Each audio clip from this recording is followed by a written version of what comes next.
Welcome everyone, I'm Spiro with a brief update on the coronavirus situation. Now we've all seen here in the recent weeks how the media and social media companies have been working nonstop around the clock to control the narrative on this coronavirus outbreak, labeling anyone and everyone who dares to question the official story as a conspiracy theorist.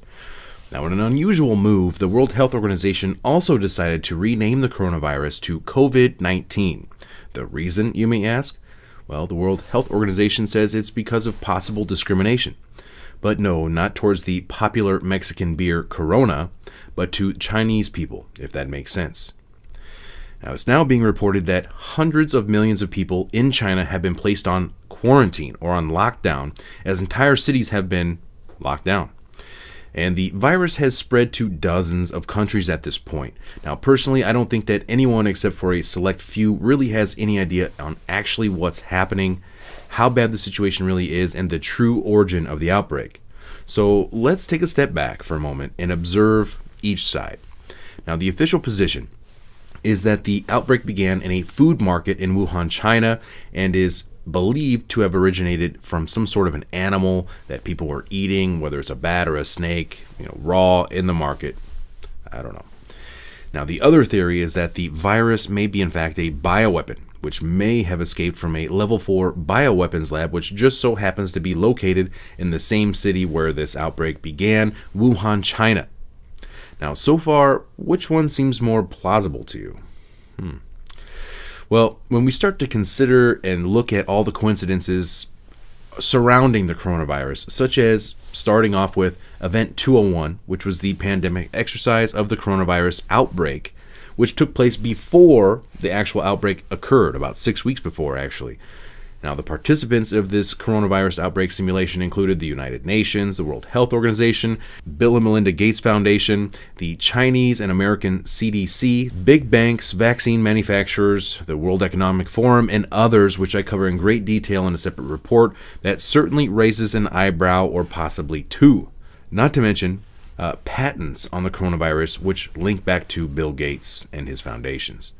My team has been monitoring the public response, and on various social media channels and cable networks, there's been some conspiracy theories that are around about the potential that pharmaceutical companies or the UN have released this for their own benefit.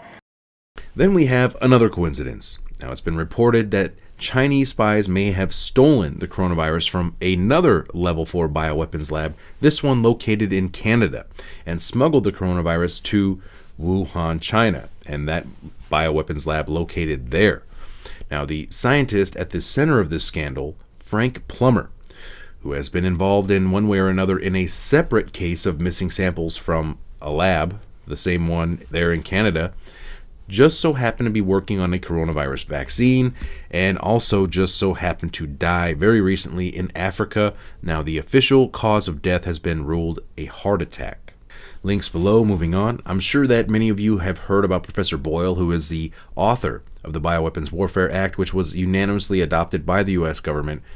Well, he has come out and stated publicly that he believes that the coronavirus is a bioweapon that did leak out of the level 4 bioweapons lab there in Wuhan, China. If you have not yet seen my interview with Professor Boyle, I will leave a link in the show notes below. It's a must-see for sure.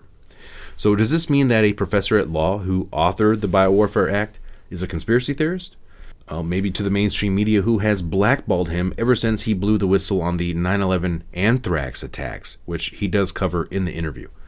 Now, in addition to that, an Israeli bioweapons expert came out early on and also stated that he believes the coronavirus is a bioweapon, again referencing the lab in Wuhan, China.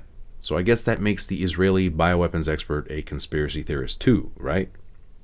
A sitting U.S. senator has also come out expressing his doubt of the official story, claiming that China has lied repeatedly about the source of the outbreak, again referencing the lab in Wuhan, China.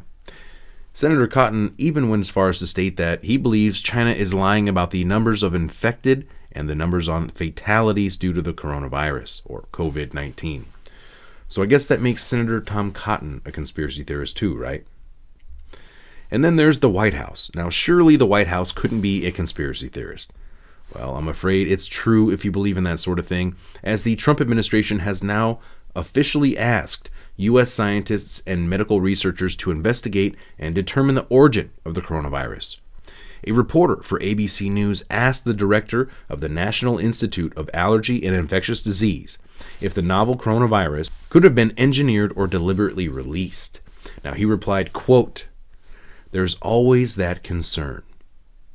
And one of the things that people are doing right now is very carefully looking at sequences to see if there's even a possibility, much less a likelihood, that that's going on, and you could ultimately determine that, so people are looking at it."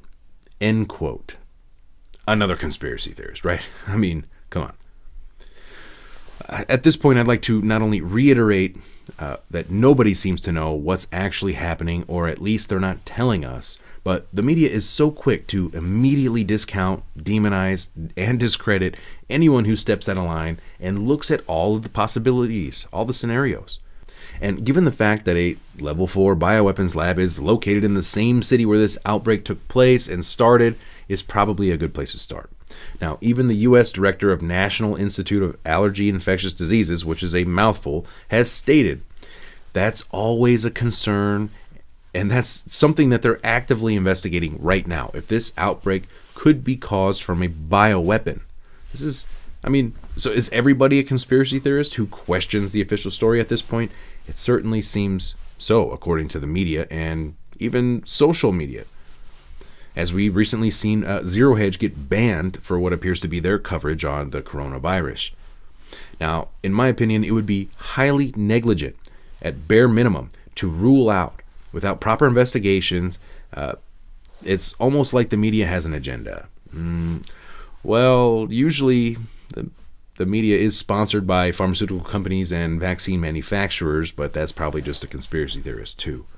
And in preparation, the Department of Defense has set up quarantine centers at 11 different military bases near international airports across the United States to monitor U.S. citizens entering the country for infections of the virus.